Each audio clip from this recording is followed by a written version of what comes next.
In my past life, my parents hired someone to run me over so they could keep my $20 million lottery winnings. This time, I was reborn on the day of the draw. Mom was on the phone with me. If only that money was for the family, she said. First, we'd pay for the wedding, then get your brother a fancy apartment and a car. If it's not enough, you can chip in. I shoved the lottery ticket into my pocket. I replied, yeah, if I win, I'll make sure to get everything for my brother and send you guys on a national tour. Mom sighed enviously. I wonder who's the lucky one with $20 million. Then she finally got down to today's point. Complaints about rising utility bills, not enough money for my brother's expenses, and the fact that he was visiting his girlfriend's family with nothing to show. She also mentioned that she and Dad weren't in great health, feeling miserable. All that summed up in 2 words, money needed. She only comes to me when I get paid. This time, I didn't naively hand over my salary like I used to. Instead, I played dumb. When she complained about high electric bills, I cursed the electricity company. When she said my brother was embarrassing himself, I reassured her about their strong relationship. When she mentioned health issues, I pretended to weep over how little time they might have with me. Mom quickly cut me off then. With a weary tone, she said, Lucy, I know we've failed you, but he's your brother. Can you watch him get judged by his girlfriend's family? When we had him, it was for your sake. So you'd have someone to lean on and not be bullied when you married. Now that he's in trouble, it's about mutual support. Oh, so they had my brother all for me, huh? Mutual support. I never got a cent or a word of concern from him in my previous life. I told Mom hesitantly that I was broke. Of course, she didn't believe me. I didn't ask you last month. So between last month and this, you must have at least $6,000. How can you be out of money? She had calculated it perfectly. I channeled my best acting skills and put on a sad show. Sob, sob. Sorry Mom. I didn't mean to hide money. This woman was selling Bird's Nest, and I thought it wouldn't be too expensive since it's for you. But she blocked me after I paid. I showed her a screenshot of my bank balance. Balance, $250. It felt like mocking her, and my past self too, because I really did get scammed on Bird's Nest once. Unlike that time, I had not instantly told her about winning $20 million. I pushed the lottery ticket further into my pocket. Seeing the screenshot, Mom couldn't even pretend to sound weak anymore. She yelled at me with full vigor, Lucy, no wonder you only got into college. You're such an idiot. Her words made my fingers tighten. Right after middle school, my parents forced me into a tuition-free teacher training program. I was always in the top 3 of my grade. My teacher urged them to let me attend high school, but Mom knelt, claiming poverty and inability to support 2 kids in school. They only reluctantly agreed to the teacher program. After serious contemplation, the teacher was so shocked she didn't dare to argue anymore. Back then, my brother was sick, and in my naivety, I felt sorry for my parents. I didn't realize what affording a $3,000 monthly piano class for my brother meant. By the time I understood, I'd already graduated from college and was teaching at a rural elementary school. I guess Mom also remembered those days. She stopped insulting me, though her words remained toxic. How about this, Lucy? Hand me your paycheck card. The school provides food and board. I'll give you $300 a month and save the rest, so you can buy a house later. Ha, like the deed wouldn't be in my brother's name. I kept playing the sob story, but recently there are fewer students, and my class ranks dead last. My 5-year contract's ending soon and the principal might let me go. I could hear the breathing intensifying on the other end, so I went for the ultimate move. Mom, can you lend me some money? I might need it to rent a place while job hunting. Mom, can you hear me? The call ended. I burst out laughing, almost choking from it. My eyes, which were only slightly stinging at first, started feeling more uncomfortable. I blinked furiously, but couldn't stop the rising tears. Financial independence isn't hard, but mental independence is crucial. If I kept relying on them, no amount of money would be enough. They'd give it all to my brother. Hearing Mom's voice had brought back memories of my past life. The accident didn't hurt, because I passed out right away. When I woke up, I was paralyzed in bed. Mom complained tearfully to the neighboring patient about raising a daughter only for her to become a burden. Thankfully, My brother had won a $20 million lottery ticket. As soon as the neighbor left, she scorned them. What a loser, wishing to see me suffer. Mom then saw I was awake, and was startled to the point of almost falling. Awkwardly, she said, "Lucy, you're awake. Does anything hurt? I told you not to cross the street carelessly." Blaming me was her forte. Perhaps my scornful gaze irritated her, making her angry. "Why are you acting like that? Waiting for an apology? You wanted to split half of it, huh? Even keeping $1 million won't be enough for an apartment. We fed and clothed you, gave you life. If we want something in return, what's wrong?" Mom kept scolding, as if it was my fault for everything. Dad stopped her rant. "This hospital is too expensive. Let's move her." They transferred me to a hospital in a nearby less developed province, paid $2,000 as a deposit, then disappeared. I was in neurology for a whole month. Once I could slightly move, I removed my own oxygen tube. My hospital fees would be docked from doctors' and nurses' pay, which costs a lot. After taxes, the $20 million lottery became $16 million.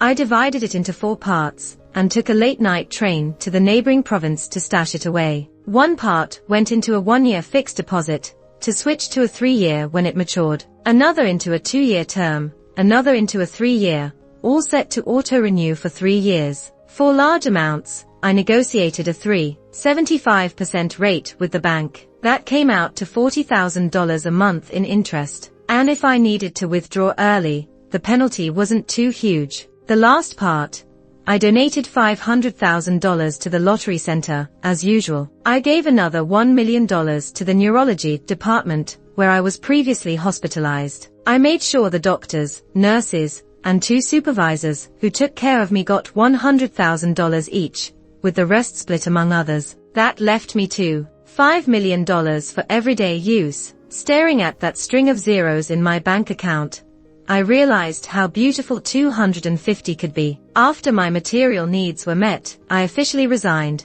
The principal tried to keep me around. "This semester, your students did great in the elementary school entrance rankings. 2 of them even made it to the top 100 in the city. If you lead 3 more graduating classes, I'll recommend you to the Provincial Central Elementary School." I shook my head. After teaching for 5 years, I was drained. Now I have enough money. I want to enjoy a peaceful life and pick up some hobbies. Right at the start of summer break, the handover went smoothly. As I left school, the sun broke through the clouds, casting light through the leaves onto the asphalt, creating a mosaic of reflections. A soft breeze brushed my cheek, carrying a hint of warmth. Mom's call shattered the tranquility. "Is Lucy on break yet?" I made spicy fish. By the time I reached my doorstep, my parents were loudly scheming in the living room. "How many times have I told you, don't scold her? If you want money, you have to be tactful." I can't even say a few words.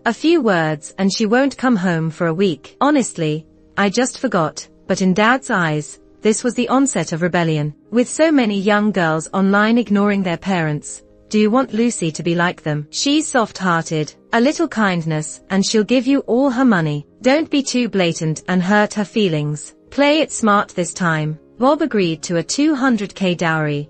And if we add another $200K, we can get our son married. Mom begrudgingly agreed. I stared at the message on my phone from the donation coordinator saying the $1 million had been distributed, deep in thought. $200K dowry. Ha! I messed up my hair and clothes to look really down and out. I put on a miserable face, faking fumbling with my keys as I entered. "What's wrong?" Mom enthusiastically greeted me and froze seeing my state. My voice trembled, tears welled up. "The school fired me before I could finish." Mom let out a sharp exclamation. "What did you say?" "The Smiths specifically named you as their teacher." "Which Smiths?" I widened my eyes at Mom, letting my cluelessness show. Dad pulled Mom aside, forcing a smile. "Lucy, where have you been staying? With no money, why not come home? We worry." Classic veteran move, cutting right to the point. I dried my tears and spun a tale. The day I got fired, I was wandering the streets with my suitcase. Saved a little boy from getting hit by a car. His dad, a kind rich guy, hired me as a private tutor, paying $30K a month. Mom and Dad's eyes grew brighter. I fanned the flames, showing them the $20K balance in my account. "This is for testing me, to buy all the educational materials and toys. Mom's breathing quickened. What about the kids, Mom? Doesn't she look after him? She's a career woman, very focused on work. I've never seen her. Mr. William even wants me to go with them to LA, at least until the kid graduates elementary. Is the mom going? Nope. My parents glanced at each other, desires barely contained. This is a great opportunity. Make sure the kid gets attached to you. Can't do without you. I frowned, troubled. But Mr. William's gaze, it makes me uncomfortable. Dad was pleased first, then his face darkened. What nonsense. He values education, assessing your skills. Mom muttered, such luck, like hitting the jackpot. Even though I could guess their reactions, my scarred heart still winced a bit. So eager for their own daughter to become a mistress. I didn't want to stay. The next day, I made an excuse about William having urgent work and left early. As I left, my parents kept reminding me to win over both William and his son. As soon as I got to LA, Mom's probing began. Did Mr. William sort out your accommodation? I sent her a picture of my rented 5,300 square feet luxury apartment with a night view, as she hoped. The next day, Mom updated her Twitter. Lucy's boyfriend spoils her. Just a part-time job, and he buys this expensive place near work. The comments were filled with curiosity from aunts and uncles. Mom responded to all the well wishes and even clapped back at some snide remarks. But she ignored questions about marriage. Mom loves to flaunt, and the next few months, she asked for a lot of lifestyle photos, which I provided, all extravagant and posh. In a past life, she'd shown off for a while, only to get conned by scammers, losing $500K in a tailor-made scam. This time, without my lottery windfall to back her up, what will she lose? The savings meant for my brother's home, perhaps. I can't wait to find out. Judging by the time, those scammers should be reaching out to Mom. Sure enough, not long after she called asking for money, the amount was a clean $500K. I pretended not to hear and started hysterically crying before she could press on. Mom, Mr. William turned out to be a scammer. I'm stuck with $3 million in debt. Mom, you've got to help me. I don't want to run away to escape them. I want them too scared to come find me even if they know where I am. I want a decisive end. Mom didn't believe me at first, but after my relentless borrowing sob story, she hung up quickly. 5 minutes later, she called back. I guess she and Dad had discussed it, deciding to test my claim. I'll come take care of you. We can't pay off the debt, but we can ease your burdens. Translation, no money, but plenty of unsolicited advice. I was moved to tears, agreeing tearily. I checked the weather forecast and told her I'd be on leave 2 days later, suggesting she come then, subtly hinting she buy her own train ticket. She grudgingly agreed, and I could feel her fury through the screen. Not that I care. I went to the real estate agent's account and made 5 specific requests. I wanted old, run-down, and small places, with difficult landlords and annoying neighbors. The agent had never heard such outrageous demands. At first, she tried hard to sell me on spacious apartments and ocean view properties, aiming for a higher commission, but she gave in to my sneaky money tactics. Within a day, she showed me 5 old, run-down places. I fell in love at first sight with the last one. The hallway was littered with trash. The landlord had taped signs on broken mirrors demanding $500 for damage, and the neighbors were a drunk mess, shouting obscenities as they staggered home, half-dressed. Satisfied, I signed the lease. Then, I hit the market to nab some grandma floral patterned short sleeves. The next day, dressed in my finds, I headed to the train station. From 10 meters away, at the ticket check, I could hear my mom yelling, loud and clear, "It better not be that Mr. William figured it out and made Lucy pretend to be broke. If so, I'm gonna skin her alive and at least demand full payment for a wedding house." I waited 5 minutes before going over. As soon as I met up with Mom, I hurriedly dragged her out. "I'll take you home first. I just got a job, and the boss is rushing me over." I sped right past her before she could react and out of the train station. We walked straight into a downpour. Thank God for weather forecasts. Mom's clothes were thin, and she was soaked through in seconds. Rain dripped down her exaggerated false lashes like a tiny waterfall. She couldn't help but scold me. "Use the umbrella, you idiot." I shouted back, "What did you say?" "The rain's too loud, can't hear you." I got a rush to work. Then, I pulled her along. Mom lost her balance and fell, her heels flying off. It was a funny sight. She has such double standards, does whatever she wants to herself, but calls others trashy for dressing up. Back in middle school, when I wanted a bra, she shamed me, and I had to go to school slouched. It was the neighbor grandma, who couldn't stand it and secretly bought me some little vests. My mom's yell snapped me back. I told you to get an umbrella and take a cab. Are you deaf? I bashfully admitted, I'm not deaf, just broke. I only have $100 on me. Mom fumed and demanded we get a cab. I had to give in, spending 80 coins to take us back to the old, run-down place. At home, our drunk neighbor whistled at us. Mom's face turned an awful shade of blue. Before she could lash out, I hurriedly announced I was heading out. Mom didn't stop me since it was for work. I drove my newly bought Porsche to a nearby budget hotel. After a comfy hot shower, I switched on my surveillance of the rundown apartment. Mom came out of the bathroom, shivering and cursing. The place didn't have hot water yet. Then, she grabbed the tables taped up, about to fall apart hairdryer. It shorted and smoked in under a minute. Scared, she tossed it onto the floor. The noise brought the landlord over. After an inspection, he charged her $2,500. Mom wanted to cuss him out, but got too scared seeing his scarred face. She reluctantly transferred the money. Once the landlord left, Mom tried to smash something, but stopped mid-air. Her face ran through a spectrum of colors. Ultimately, she took it out on Grandma floral patterned short sleeves from my closet. She barely tore a few before getting exhausted. Panic set on her face. The rain and wild emotions brought on a fever. She managed a call to me. Hurry back. Take me to the hospital. I rushed back. Once home, I shook her shoulders vigorously, enough to make her see stars. Mom, what's wrong? Don't scare me. Boo-hoo-hoo. I'm feverish, needin' for. I hung my head in shame. I have just $20. Spent 80 on the cab. Mom almost fainted from anger. Frantic, I yelled, Mom, don't scare me. I'll find meds. I rummaged around for 3 minutes, finally pulling out 2 ibuprofen from my pocket. I quickly stuffed them in her mouth. There's no drinking water, sorry. She nearly choked white-eyed. I propped her on the couch and rushed for cold water from the bathroom. Try physical cooling, it really works. Unfortunately, I accidentally stepped on blow-dryer shards. With a splash, cold water drenched her. Another bath down the drain. She finally exploded, using her last bit of strength to shout, "Take me to the hospital, I'm paying," then passed out again. I shook her awake. What's the passcode? 0127. Oh look, it's my brother's birthday. Such mom-like romance. I dragged her to an infamous scammy hospital. Grabbing the doctor's sleeve, I cried. She suddenly fainted. Could it be something serious? The doctor's eyes twinkled, reassured, leaving it to him. After all the tests, saline infusion and glucose, it cost $3,000. Congratulations, Mom. Welcome to LA, where you just contributed $5,500 to the GDP. When Mom saw the bill, she nearly fainted again. The next day, she insisted on going to work with me. Her reasoning, "You owe so much now.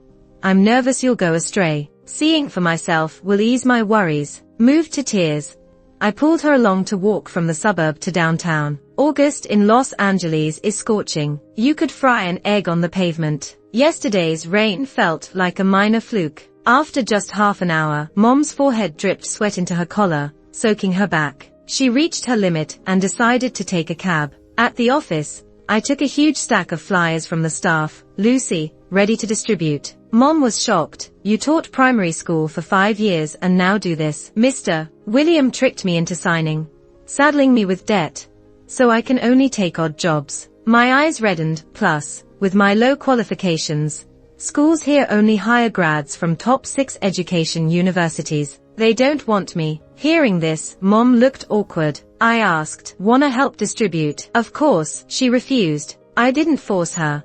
I told her to find a cool spot to stay. Unfortunately, all we had around was the plaza. She had to hold a flyer over her head to block the sun, as she watched me weave through the crowd. I was hot too and quickly sent a message to nudge the actor. In less than 3 minutes, there was a commotion where my mom was. An old lady with gray hair was sprawled out, throwing a tantrum at my mom's feet, accusing her of intentionally hitting her and disrespecting the elderly. "Don't make stuff up. You're the one who bumped into me on purpose," my mom retorted. I don't care. You have to pay me for medical expenses today, or I'll sue you, the old lady demanded, clutching onto my mom's leg to stop her from leaving. Mom, who's always backed down easily, threw $200 at her and made a run for it. The old lady then grabbed the money, took off her white wig, and impressively flipped up from the ground. Onlookers could only shake their heads at the absurdity of it all. Satisfied, I sent her $500 for the act, plus a $200 tip. Thanks, boss. Hit me up next time you need someone for this kind of gig. I ditched the flyers and headed back to the office. Lisa greeted me warmly. Get to class already. You're the last one we're waiting for. This place was a huge adult learning center where I'd signed up for so many classes I'd dreamed of as a kid.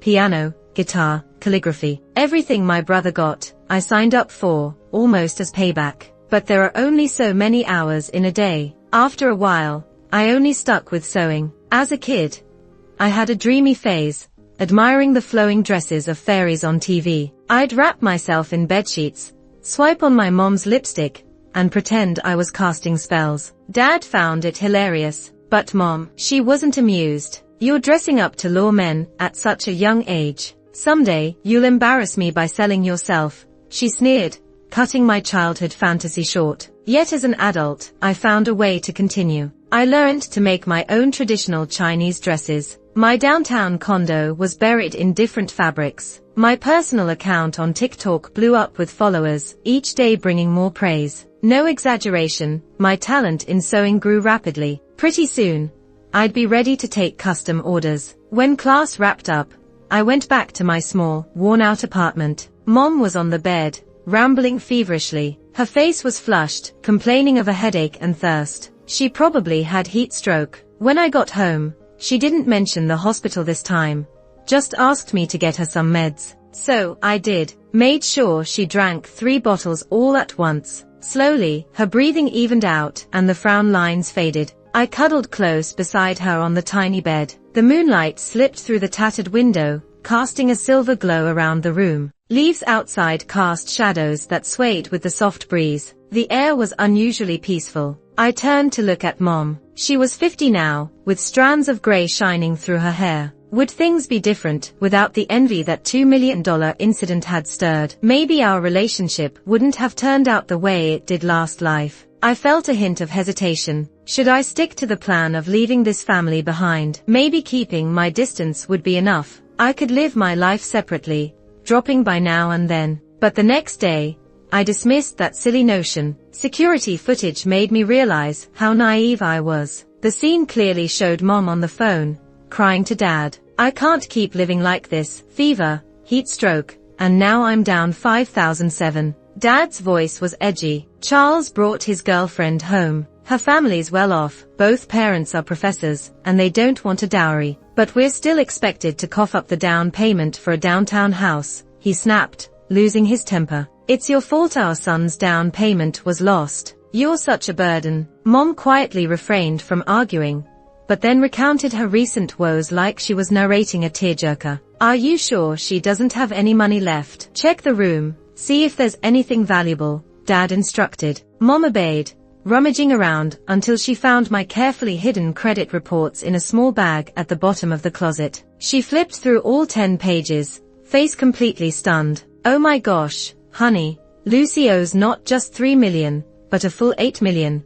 After a minute of silence, Dad spoke. Bring Lucy back home, and find her a decent guy to marry. A married daughter is like spilled water. Her debts won't be our problem anymore. We can even get some dowry cash. After all, raising her this long deserves some return. To some parents, daughters are investments, to be sold at a high price, recovering funds if need be. Sons get a different deal, poured with lifelong savings for a house, car, and wife.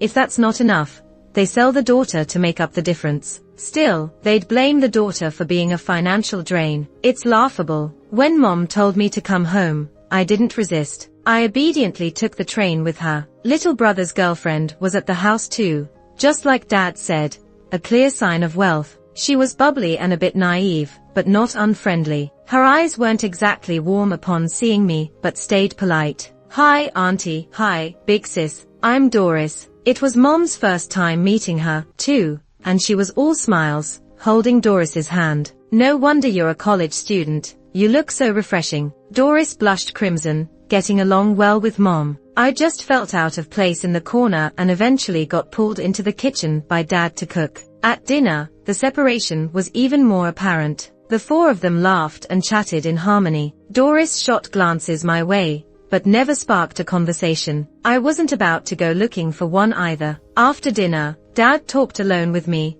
taking a drag of his cigarette, worry creasing his face. "Lucy, we really can't help you with that debt." Tears streamed down my face. "I won't ask you to, as long you don't turn me out. Let me have a hot meal when I visit, and I'll be at peace just seeing you both." "Oh, come on, you're family. Why would we kick you out?" My dad shook his head, looking like he didn't know what to do with me. "It's not good to owe so much money. And you're getting older, already 25. Remember Nancy next door? She has a friend with a son, young and handsome, 35, has a car and a house. Just really picky, hasn't found someone he likes. Wanna meet him the day after tomorrow." Wow, I'm too old at 25, but is a young, handsome 35-year-old. I hesitated, "But I owe so much money." "So what? If you get married, he wouldn't just leave you hanging, right?" "Not only would he leave me hanging, but he might also kill me. What sane person wants to bring home someone with $800,000 in debt? If they find out it's a marriage scam, divorce would be the least of it. What if he gets abusive and I have nowhere to turn? You all would enjoy the dowry happily, leaving me behind to endure in-laws' scorn. What a great idea." Looking at Dad's calculative eyes, I reluctantly agreed. At night, since Doris was staying in my room, Mom let me sleep on the sofa. I was gonna tough it out for a night, but Doris offered to let me bunk with her. When we got to the room, she didn't say a word. On the bed, she tried to stay miles away, almost tearing the blanket. I got super curious. Do I have some contagious disease or something? Doris was stunned.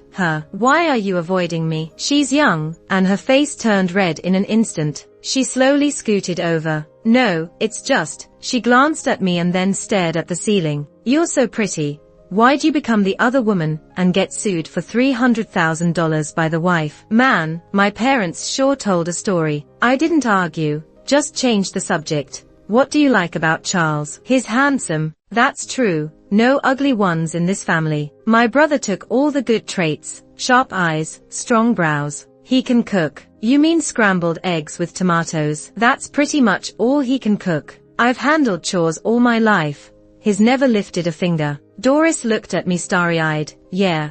I even mess up frying eggs." Such a spoiled little girl. No wonder she let me in. Probably worried I'd be uncomfortable on the couch. He also takes care of stray cats. First time I saw him, he was taking an oil-covered, lame stray cat to the vet. We went together, but sadly the cat didn't make it. Was it mean to him? Super mean, likely stressed, kept hissing at Charles. You never thought the injuries could have been because of Charles. Doris was shocked and a bit mad. Told me not to talk nonsense. When he was 7, he poisoned a litter of newborn kittens with paint. Doris clutched the blanket tighter, fear in her eyes. Surprised, wait and see the drama tomorrow. The next morning at 5, I got up quietly, grabbed the IDs and house deed I'd sneaked away, and headed out. Waited at the neighbors for about 10 minutes, then pretended to just step out as I heard the unlocking sound. Nancy's curious voice came from behind. "Lucy, where you headed so early?" I acted startled and clutched my documents tight. "Just out for a stroll." "Really?" Nancy was in her white workout clothes. Her eyes scanned me up and down, full of suspicion. I lowered my head with a sheepish smile. "Got to go, auntie." Rushed off, footsteps a mess, just like a guilty person. Nancy's the neighborhood gossip queen,